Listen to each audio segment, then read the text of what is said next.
Can I now call the meeting and welcome you all here. As I understand it, 230 people have registered for this evening, wonderfully, virtually from the comfort of your own homes. We hope, I know, to be back together again before too long, although I fear it will not be until the spring at the very least. And in the absence of tea and cake beforehand, can I say that after the lecture we will have our breakout rooms again, randomly allocated so that we can socialise. Can I just at this stage remind you all to mute yourselves, please, and also, regrettably, to make yourself invisible for the moment, to turn off your cameras, because that does save the bandwidth, particularly because we have so many people registered for this evening's lecture. So thank you very much. I should also remind you that the chat has been disabled. Can I now ask the Secretary to read the minutes of the last meeting, which remarkably was February 2020? The fourth meeting of the 127th season took place at the Society of Antiquaries, Burlington House, Piccadilly, London, on Tuesday, the 18th of February. Miss Margaret Ford, President, was in the chair. After the minutes of the previous meeting had been read and signed, the President introduced Dr. Trude Dijkstra, who delivered a paper entitled Chinese Medicine and Materia Medica in Dutch Printwork, 1595 to 1721. When the meeting was opened to discussion, the following took part: the President, Professor Miriam Foote, Dr. Christian Jensen, and Mr. Anthony Davis. The President thanked Dr. Dijkstra warmly for her paper. Can I ask members to confirm that that is a correct record? I see the virtual hands up going. Thank you so much. And there's a seconder there, Karen, have you seen that? Seconded? Yes, fine, Meg. Thank you very much indeed. Now, we're delighted, everyone, to have as our speaker this evening, just as a reminder for those just joining us, to ask you to mute and, if possible, just to make yourselves invisible as well by turning your camera off to save the breadth of something, the breadth of something digital. But thank you very much for that, and we will make you visible again at the end. So again, we're delighted to have as our speaker at this meeting Adrian Edwards. Adrian is a senior curator of Western printed books at the British Library, where he's worked in a variety of collection-based roles for over 30 years. He previously worked at the Italian National Central Library in Florence, the Ministry of Agricultural Main Library in Whitehall, and the Royal Institute of British Architects at the British Architectural Library. Besides managing the rare books curatorial team at the British Library, his work today mainly focuses on collection security, international collaboration, and the curation of major exhibitions. These have included Evolving English in 2010, Comics Unmasked in 2014, and Writing in 2019. Adrian's personal research interests center around North American Indian linguistics and the history of the rare books collections now at the British Library. So tonight he'll be speaking for us on insights into the King's Library of George III. Adrian. Thank you very much, James. Let me share screen.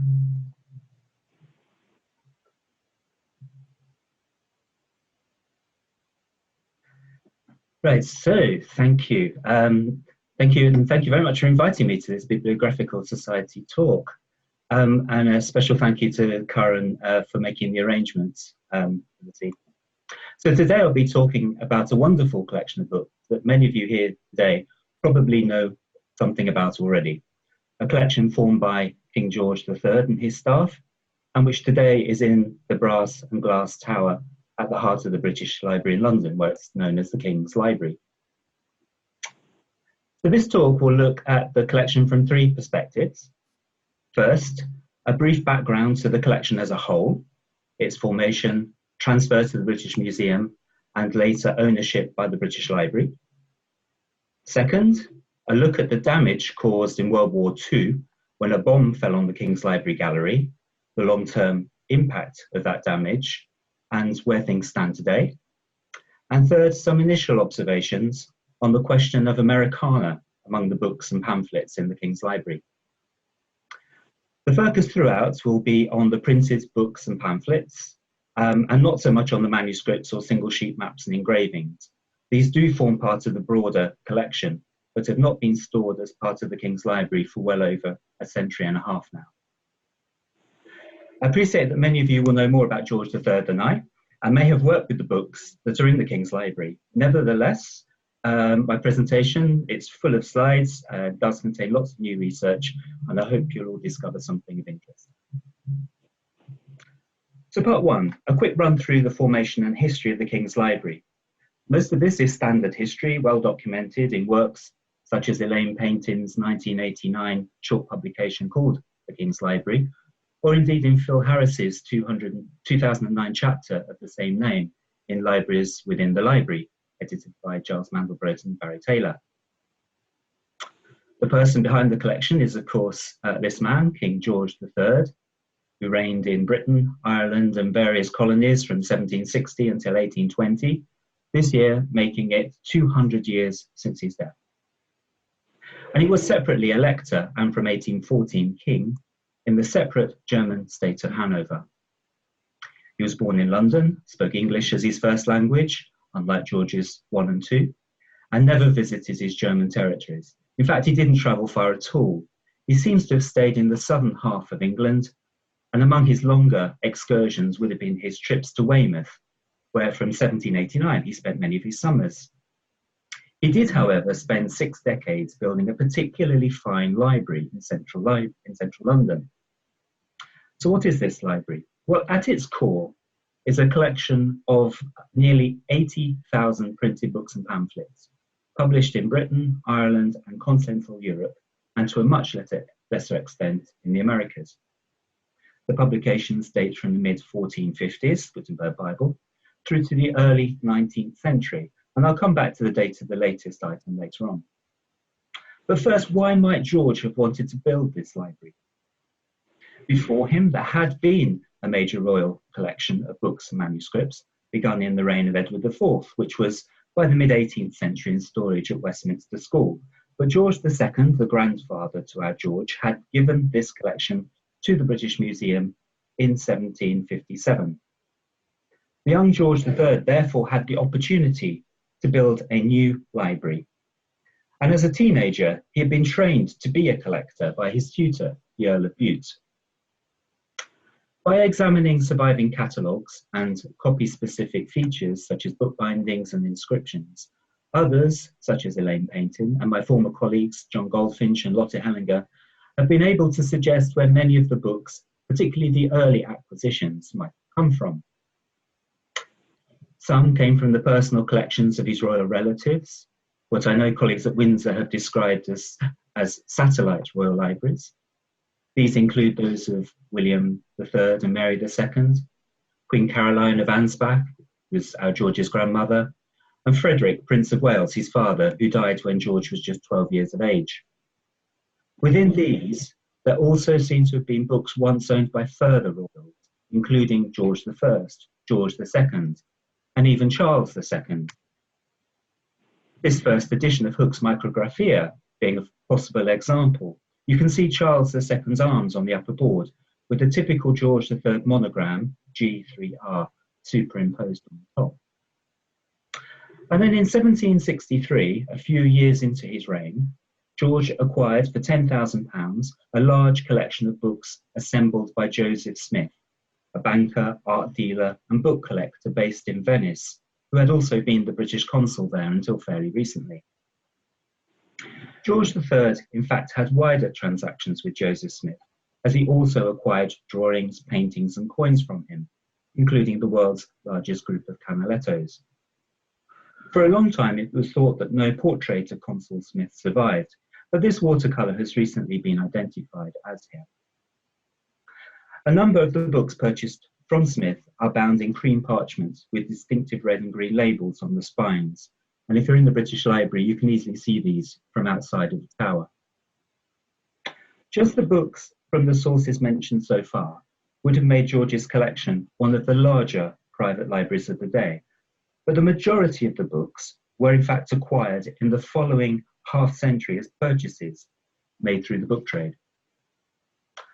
Published sources are confident that the books were acquired with money from the king's private income, the privy purse, that is, money intended to meet his personal expenses.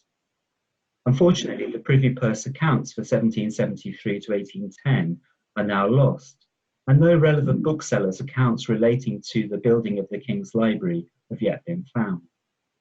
But we might assume that George's agents dealt with a range of book dealers and auctioneers, and in the early years especially, he took advantage of the dispersal of some well-known private libraries, acquiring at auction books formerly owned by significant collectors such as James West, Anthony Askew, and John Ratcliffe.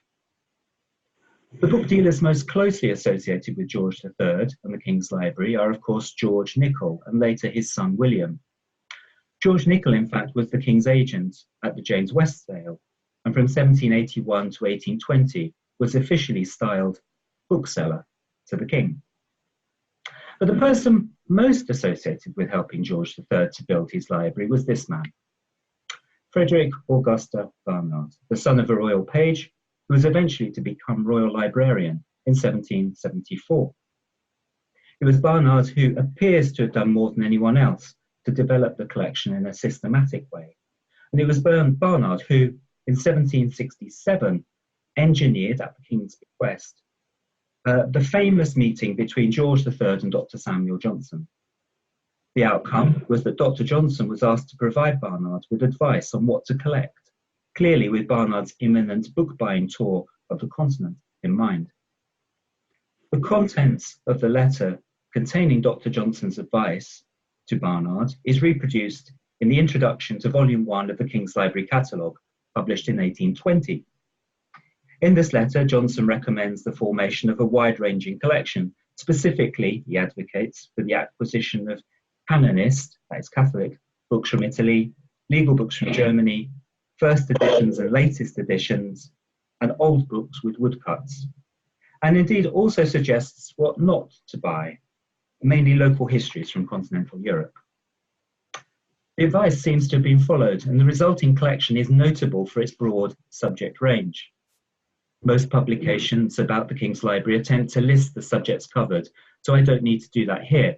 I'll just emphasize that besides the fine collectible editions on all topics, there are also practical books about building and construction, furniture making, gardening, agriculture, as well as popular periodicals and official publications. Let me just give you a flavour of the richness of what's there, starting with those fine editions. So yes, there's a Gutenberg Bible, this copy being on paper. The King's Library is in fact particularly strong in examples of incunabula, with over 800 titles, something over 240 of which had arrived from Italy with the collection of Consul Smith. Coming into the 17th century, this is the King's copy of the Shakespeare First Folio of 1623, with its curious portrait title page comprising elements taken from 3 different copies, although the rest of the volume is original. We don't know where he acquired this copy. And something later still, these are some leaves from Donovan's Insects of India, probably acquired new at time of publication. George III was able to secure a copy in which the plates have been richly coloured, and the colours are today still extremely vibrant and an absolute delight. And there are some significant examples of books acquired for their fine bindings. This, signed by its maker, Andreas Linder.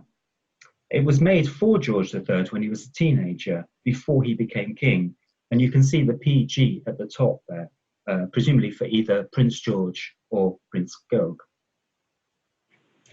But I do want to stress that the collection included thousands of individual and originally unbound pamphlets. Bill Harris calculated that there were 17,500 of these, but other sources suggest figures of around 19 or 20,000. This worried me, so I counted them at shelf. I've done it twice now, once in 2011 and again at the start of this year. There are, in fact, 14,461 of these pamphlets. So Phil's calculation was based on counting entries in a mid-19th century handwritten catalogue and seems to be too high. So I need to go back to that catalogue and see what it is about that. It may be that it includes multiple entries, cross-references, analyticals, and so forth. I'll be coming back to these pamphlets again when we look at the Americana. And as with many historic collections, there is the unexpected. This being a box of plaster cast horses' hooves of various shapes, accompanied by matching iron horseshoes. They were produced as part of a training manual for students at the new veterinary college in London by the college's professor, Charles Vial de Saint-Bel. So where are all these books and pamphlets kept? I don't think we know with any certainty where George kept his earliest books. Lane painting indicates the old palace at Kew, but from some point after 1761, and most probably from 1764, they were here. This is Buckingham House, which the king bought as a private residence for Queen Charlotte, but which they both came to use as their main home in central London. It is, of course, the original part of what we know today as Buckingham Palace. Inside, the books were housed in 4 ground floor rooms on the southern side of the building, approached from the king's bedroom. I should say that Buckingham House was George's town library and was in fact called just that in a handwritten catalogue of 1769. Notable but smaller collections continue to be kept at Kew and at Windsor. It has been suggested that those other collections may more closely represent the king's personal interests, such as agriculture, architecture, and science. But these topics are all there in the Buckingham House Library as well. But it is probably true to say that he engaged more closely with the books at Kew and Windsor. To my knowledge, the publications in the King's Library are never annotated by him. Barnard, the librarian, continued to add to the collection on behalf of his employer, even when George became increasingly deaf and blind owing to his recurrent illnesses.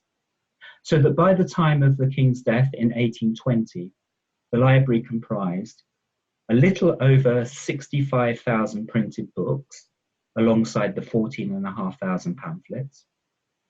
But there were also other materials which have subsequently become separated.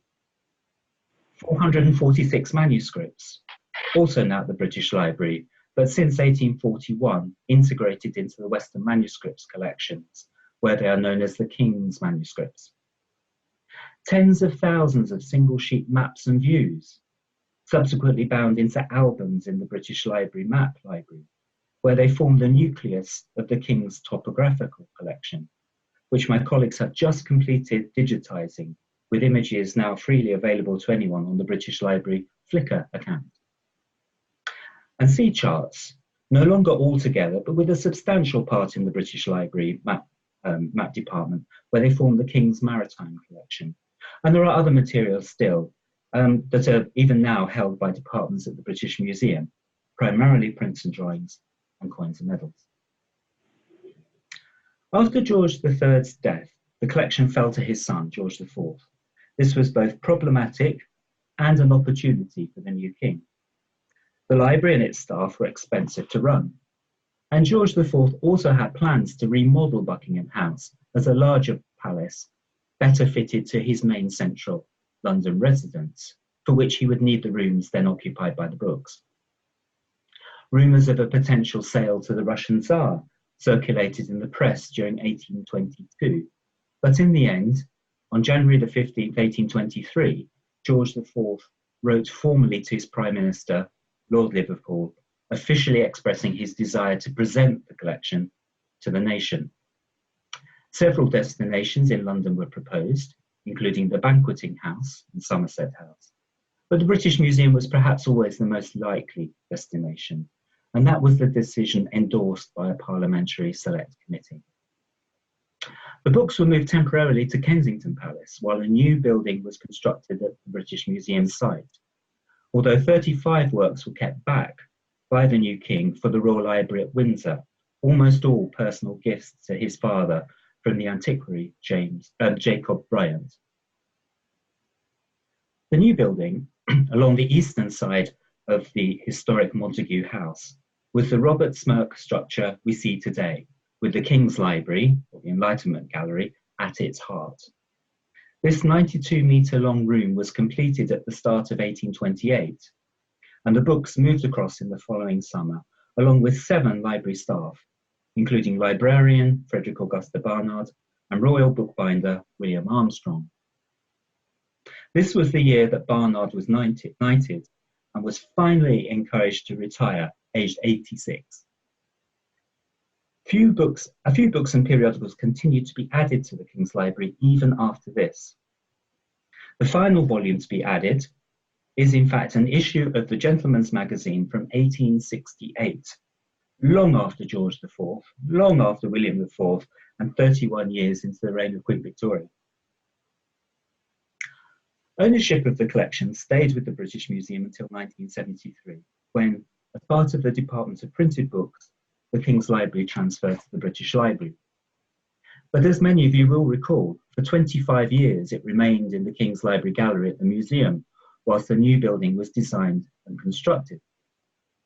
Initially, there were no specific plans for the King's Library books. However, before the main phase of the construction began, the internal layout of the site was changed and the space at the centre of the building became available. The solution was to design and build the King's Library Tower to showcase the collection, and the books were moved into their new home during the winter of 1998-99. So that's the end of a somewhat abbreviated general introduction. Now let's turn to the bombing in World War II. So at the very start of the Second World War, in late summer 1939, around 2,000 volumes from the King's Library were sent away from London for safekeeping. These were volumes that Sir Anthony Panitz's staff had moved into new lockable book presses, known as bookcases, during the middle years of the 19th century. They were sent here, the National Library of Wales in Aberystwyth, where they were stored in tunnels built into the side of Penglais Hill. The remaining 78,000 or so books and pamphlets, however, stayed where they were, in the presses in the King's Library Gallery at the museum in central London. Sadly, in the early hours of the 23rd of September 1940, an incendiary bomb fell on the museum. It passed through the roof and floor of what was then the Ethnographical Gallery above and burst into the northern end of the King's Library Gallery. Over 9 metres of bookcases were destroyed and others set alight.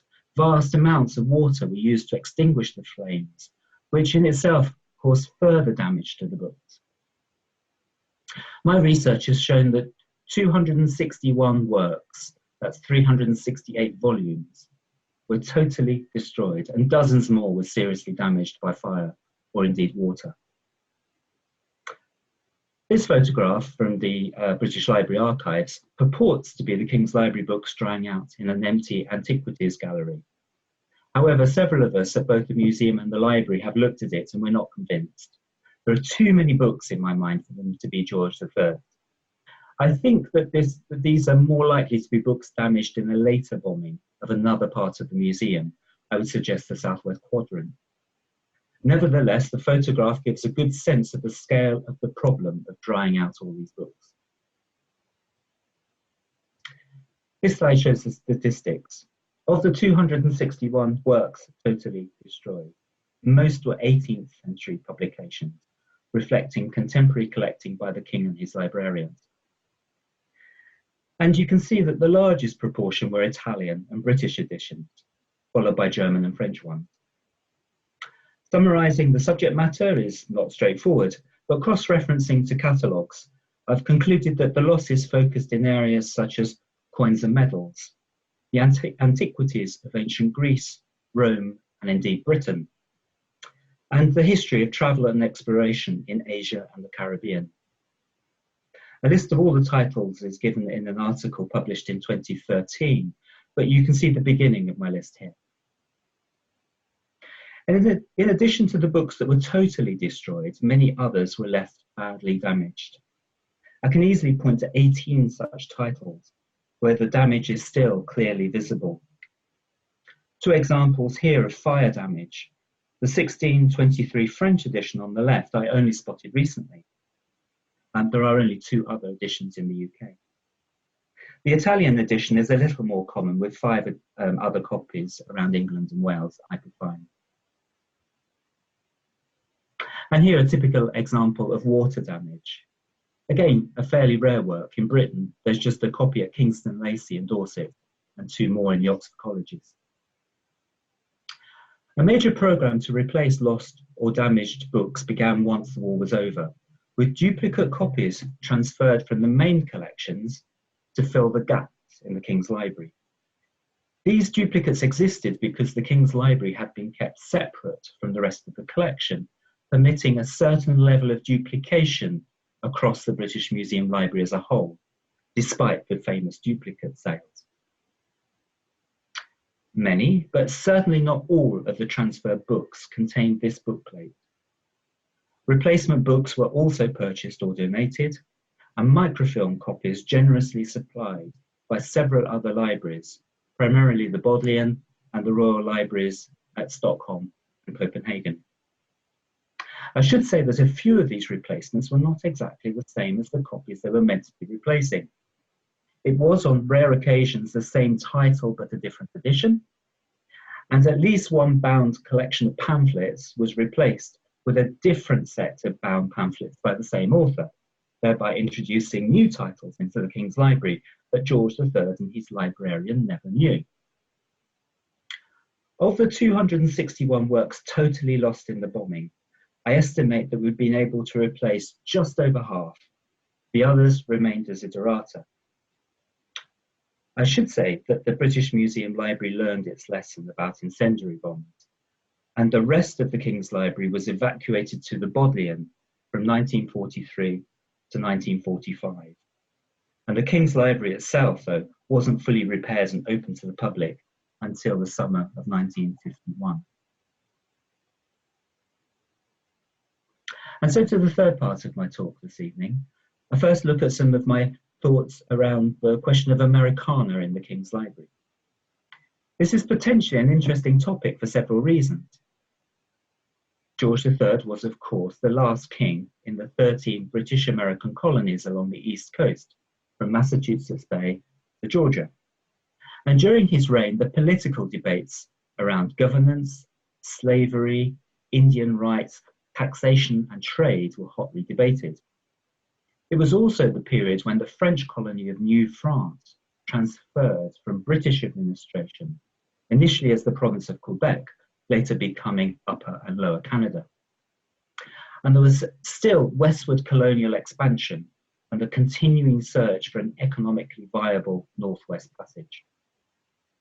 So the methodology here has been a mixture of reading through Barnard's catalogue of the King's Library, searching the British Library online catalogue and the English catalogue, cross-referencing to subject bibliographies, and above all, surveying the books themselves at the shelf.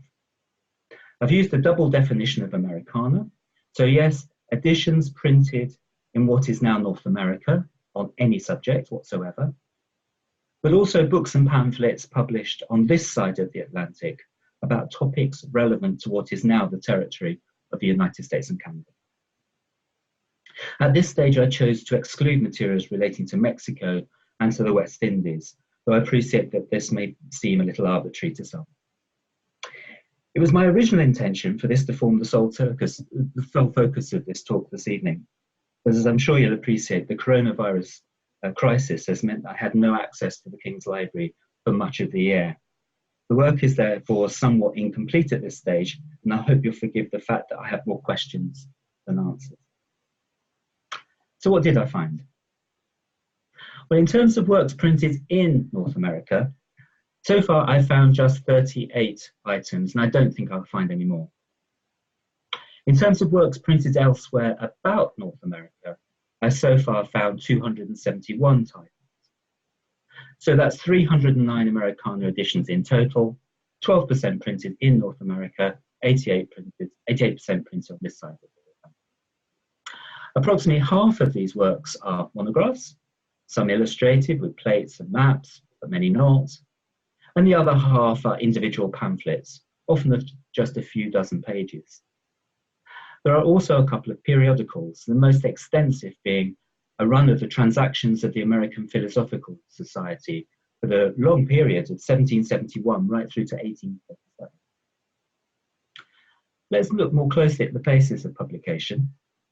So the 38 North American titles were all printed in the area from Massachusetts in the north, specifically Boston, Cambridge and Worcester, down to Philadelphia, with a couple of outliers in Charleston, South Carolina. Perhaps unexpectedly, Boston, Philadelphia, and New York are the main centres of production.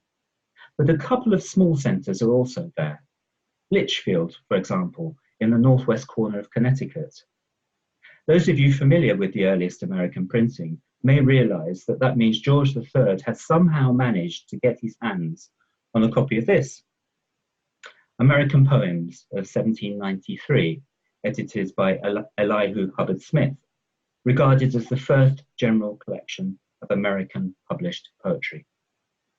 Nothing beyond Volume 1 was issued, and the English short title catalogue records only one other copy in the UK. There is nothing printed in Atlantic Canada, New France, or Quebec. Cities such as St. John's, Quebec City, and Montreal didn't become centres of book production until a little later, but the King's Library was interested in these territories, as we'll see. Turning to the much larger number of books printed on this side of the Atlantic, London naturally dominates. The city was the heart of the empire, the place where the collection was being built, and of course, an important centre for book production. 220 titles, or 81% of the European Americana editions, were printed in London, with a good proportion being pamphlets printed in the last third of the 18th century by the likes of John Alman, Richardson and Urquhart, and Thomas Cadell. Interestingly, 16 of these pamphlets are in fact credited on their title pages as being straight reprints of editions first issued in Philadelphia or New York or Boston, New Haven or Williamsburg, demonstrating the market for republishing American news and opinions on the streets of London, particularly in the 1770s. Note also the small cluster of West Country editions. I don't think there's anything particularly surprising in the origins of the 46 continental editions. If anything, it's disappointing that there aren't more publications from Göttingen or the other cities in the electorate of Hanover, over which George III also reigned. Here's the spread by century of publication. In my view, this enormous bias towards the 18th century, 223 titles, that's 72% of the whole, probably does indicate an interest in collecting current publications, and in particular in American current affairs. But I do, of course, need to be wary of jumping to conclusions as there were significantly more publications being produced at this time in England. Some of you may be wondering about the earliest editions. So this is a list of the top 5, of the earliest 5. You'll see they're all published in London, they're all in English, and they're all what librarians might index as exploration or geographical description. The same is true of the next page or so of this. You have to come to 1635 before you find a non-English title, that being a collection of French Jesuit texts printed in Paris. And so to the question of subject matter. What was it that caught the attention of George III and his librarian? Fully a third of the titles might be categorized as exploration, travel, geographical description, often with an element of colonial history. By far the majority relate to the 13 English colonies on the English seaboard. A much smaller number relates to what's now Canada, Quebec, Newfoundland, Nova Scotia. Fewer still to the regions around Hudson Bay, and The Search for the Northwest Passage, and just a couple to Florida or to the Mississippi Valley. Some examples. Here, a 17th century example, America being an accurate description of the New World. This compendium of descriptions and maps is based on an earlier Dutch publication, but is here translated and enlarged, with additions by the Scottish cartographer John Ogilvy. The edition is not especially rare and appears to be one of 4 copies now in the British Library. I've included there a view of New Amsterdam, underlining the publication's Dutch origins. From the 18th century, you get this emphasis on territorial history quite often. This, the original London edition of William Smith's History of the Province of New York, which was later republished in Philadelphia. William Smith was a lawyer born in New York, and this work is in fact the first ever published history of his home city. Smith himself went on to become New York's Chief Justice, but as an Empire loyalist, he eventually had to leave, and he finished his career as Chief Justice for the province of Quebec. And a 19th century example, Warden's description of the District of Columbia, published in Paris in 1816. Warden was an Irish Republican from County Down, who took up American citizenship following a move to Kingston in New York State. The French printing is explained by the fact that he was first the private secretary to the American ambassador in Paris, and then later US consul in the city. Its publication date of 1816 is just 2 years after the British had ransacked the new city of Washington, burning down the Capitol and the White House. So a second large group by subject, also comprising a third of all King George's Americana, relates to the government, law, politics and taxation, whether of the 13 colonies, the independent United States, or indeed Quebec. The majority of these publications were issued in the 1760s and 70s. They include this, an anonymous work on the rights of the British government in London to tax the American colonies. I do hope you'll forgive the quality of the images. These were taken on my mobile phone in the tower when I've had access in the last 5 weeks or so. Another political work, this time Thomas Paine's famous pamphlet, Common Sense. As I'm sure many of you know, this work was widely republished across the 30 colonies in quick succession. What George III obtained was a London edition, which purports to be a reprinting of a recent Philadelphia one. And here an example relating to Canada. At 294 pages, not really a pamphlet, but both copies held in the King's Library were always stored, catalogued, and eventually bound as if they were pamphlets rather than books. This work considers the governance of the new province of Quebec and was written by Francis Masser, an Englishman of French Protestant heritage who had earlier been Attorney General for Quebec before its division into Upper and Lower Canada. Thinking more widely about these pamphlets relating to government, law, politics, taxation, there may in fact be a sub-collection here worthy of further explanation. I've counted 55 political pamphlets published in 1774 and 75. Cross-referencing with the English short title catalogue, it looks like the King's Library collection is pretty complete in terms of the titles that were published in London. I can't help wonder whether these were consciously gathered together for sale to the Library at Buckingham House by one particular book dealer or agent. Subject-wise, the remaining third of King George's Americana editions cover quite a range of topics. Books and pamphlets on the slave trade and its abolition are certainly present, but not in particularly large numbers. Just 10 titles are easily identifiable, representing both sides of the debate. 2 examples shown here. George III himself saw Britain profit from the transatlantic trade in African slaves and the goods that they produced on plantations in America and the West Indies. But he did sign into law the Slave Trade Act of 1807, which began the process of abolishing slavery across the empire. But equally, he was not personally a supporter of the abolitionist movement, primarily, I believe, for economic reasons. Christianity is a slightly more prevalent theme. whether the conversion of the indigenous Indian population, religious debates, or church governance in the colonies. There are several religious treatises such as this, which considers how Christian clergy received the call to preach. This work by a well-known Baptist preacher from Connecticut. It's one of only 2 copies recorded on this side of the Atlantic. But among the highlights of the Americana, if not among the highlights of the entire King's Library, must be this: John Eliot's Indian Bible, printed in Cambridge, Massachusetts in 1663. So this is a version of the Geneva Protestant Bible, popular with Puritans and Nonconformists, which John Eliot and his Indian assistant Coquenot translated into the Eastern Algonquian language of the Massachusetts people. As I'm sure many of you will know, this is the first edition of any Christian Bible to be printed on American soil. George III's copy contains an added English language title page, not seen in all copies.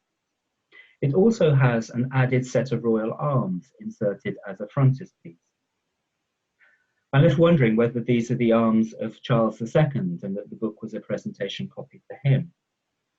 If so, maybe this and Hook's Micrographia that we saw earlier are rare survivors of Charles II's library at Whitehall Palace, something to explore. The only other subject that appears to feature to any significant degree is the flora and fauna of the Americas.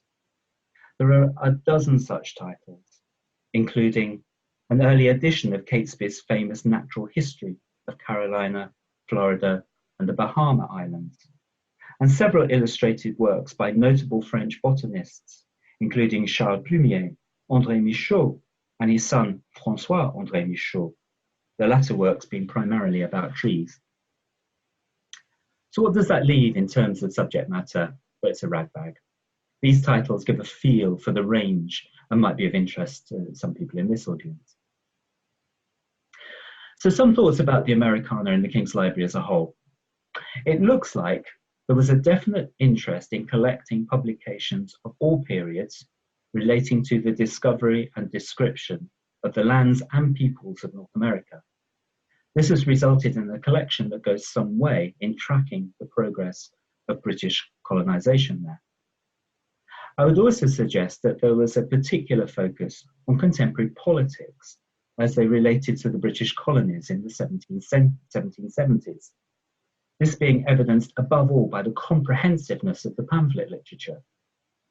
This comprehensiveness is also interesting in itself because it may suggest a specific arrangement to source material. The number of titles relating to slavery and the associated abolitionist movement is relatively slight. I wonder whether these should be seen instead alongside other material, which I've not considered here. My impression is that there may be quite a few editions on the shelves relating to the slave trade in the Caribbean, and indeed to the moral, philosophical, and economic debates around slavery of fellow human beings in general. This by way of example. The work is anonymous, but known to be by the Nordic scholar Grimur Torkele. You can see here it's printed by George Nicol, and you can also see that he's calling himself here bookseller to His Majesty. I had wondered whether the independence of the United States led to any clear change in the nature of Americana being collected for the King's Library. This table or this graph shows the distribution of 18th and 19th century Americana in the King's Library, tracked by decade of publication. I think it answers the question quite clearly. There is a sharp increase in the number of publications about America in the 1750s, continuing to grow right through to the Declaration of Independence of the United States. And then there's a sharp decline thereafter, with numbers by the year 1800 having returned to similar levels seen before 1750. Not visible in this chart is that there's a complete hiatus in acquiring Americana in the 5 years immediately following US independence. That is 1777 to 1781. Does this point to a reduction in published material on the subject, a deliberate decision to temporarily stop collecting, or simply the end of an arrangement with a specific book dealer? Subject-wise, I don't see any obvious difference in the material which was collected before and after US independence, nor do I see any difference in the country of origin of these publications. Of the 38 editions printed in North America, 16 were printed during British rule, and 22, so more, were printed following US independence. And lastly, bringing together the two main themes of this talk, some of you might be wondering whether any of the Americana were destroyed or damaged in the bombing of the King's Library Gallery in World War II. Sadly, the answer is yes. These ones very obviously based on their titles, but there may be more that I haven't spotted yet.